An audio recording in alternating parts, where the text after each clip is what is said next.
quitter la salle. Je sais que vous êtes tous pressés. Il faut encore procéder à la lecture des délégations faites, des décisions prises par le président et le bureau au titre de leur délégation. Donc ça va être relativement rapide. Il y a notamment des signatures qui ont été réalisées dans le cadre de signatures de marché public, donc compris entre 25 000 € hors taxes et 90 000 € hors taxes, avec notamment, donc là je parle bien des délégations prises, des signatures faites par le président, donc notamment sur l'abattoir de Grand Parigny avec l'aménagement d'un local de stockage de carton, avec le lot numéro 1 gros œuvre pour la SARL Cotard de Grand Parigny pour un montant de 13 300 € hors taxes. Toujours pour l'abattoir de Grand Parigny, de toute façon tous les points que je vais vous présenter concernent l'abattoir de Grand Parigny. L'aménagement d'un local de stockage de carton, c'était le lot numéro 2, l'eau serrurerie pour la SARL Bouvier de Tanis pour un montant de 29 323 € et 10 centimes hors taxes. Pour l'aménagement d'un local de stockage de carton, c'était le lot numéro 3. Il s'agissait de panneaux isothermes. C'est la société Isolis de Villedieu-les-Poêles pour un montant de 30 801 € et 65 centimes. L'aménagement d'un local de stockage de carton, c'était le lot numéro 4. Il s'agissait de traitement frigorifique et de plomberie. C'est une entreprise, donc Cesbron, c'est en Ille-et-Vilaine, la Mézières.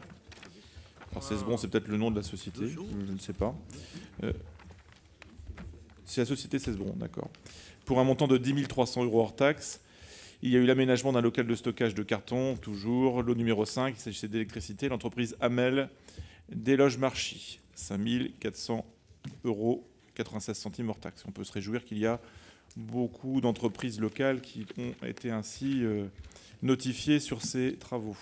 Concernant les délégations au bureau, donc nous avons eu dans la catégorie marché public toujours, entre 90 000 et 200 000 €, des travaux d'assainissement à Ducé au lieu-dit Le Clos Léger, avec la signature du marché avec l'entreprise Turdo pour un montant hors taxe de 156 524 €.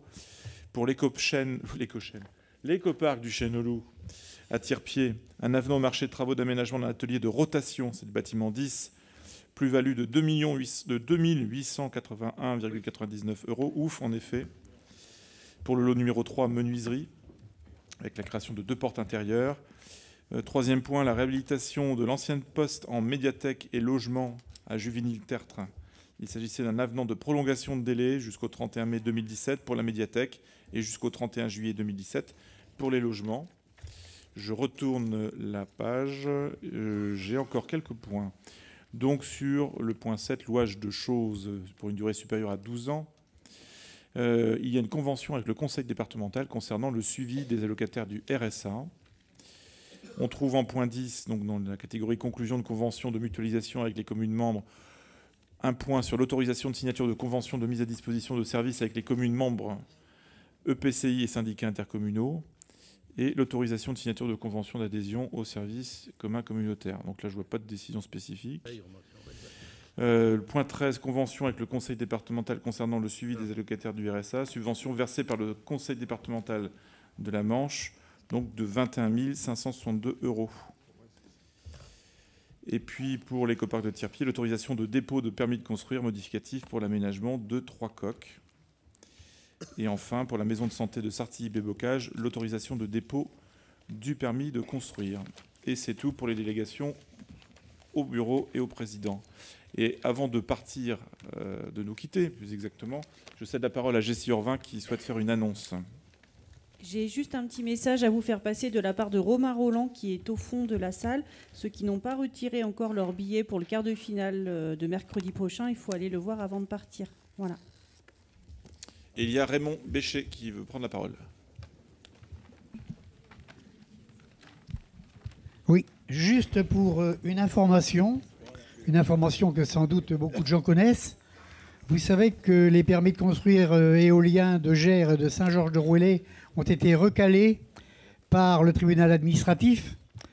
Et ce projet éolien avait été, je dirais, les permis ont été signés par le préfet. Et c'était d'une grande importance et pour la commune, je pense, et pour la communauté d'agglo. Je vais quand même vous donner 2 ou 3 points vite fait qui ont suscité l'annulation de de ce projet. Par exemple, on se sert du terme, je suis en train de chercher, on nous dit que le permis de construire aurait dû passer par voie électronique. Donc il y a méconnaissance, c'est un des critères de refus. À un moment donné, on se sert aussi, on dit que les accords des ministres chargés de l'aviation civile ont été signés par des autorités incompétentes. Tout ça accompagné de photomontages sur les journaux. Voilà où on peut emmener un projet comme le nôtre. Alors j'ose espérer que la communauté d'agglo sera à nos côtés pour continuer, parce qu'on ne va quand même pas laisser ça comme ça. Ça fait 9 ans qu'on se bat pour ce projet-là. Bon courage à ceux qui ont envie d'en monter un, hein, puis soyez plutôt jeunes quand vous allez commencer. Enfin, merci à la communauté d'agglo d'avance. J'ai rencontré M. Treillet l'autre jour pour essayer de nous épauler pour aller un peu plus loin et faire en sorte que ce projet aboutisse. Oui. Raymond Bécher est remarquable en termes de passion et d'obstination. Mais là, c'est vrai qu'il s'est heurté à quelques associations voisines qui n'avaient pas la visibilité d'ailleurs des éoliennes.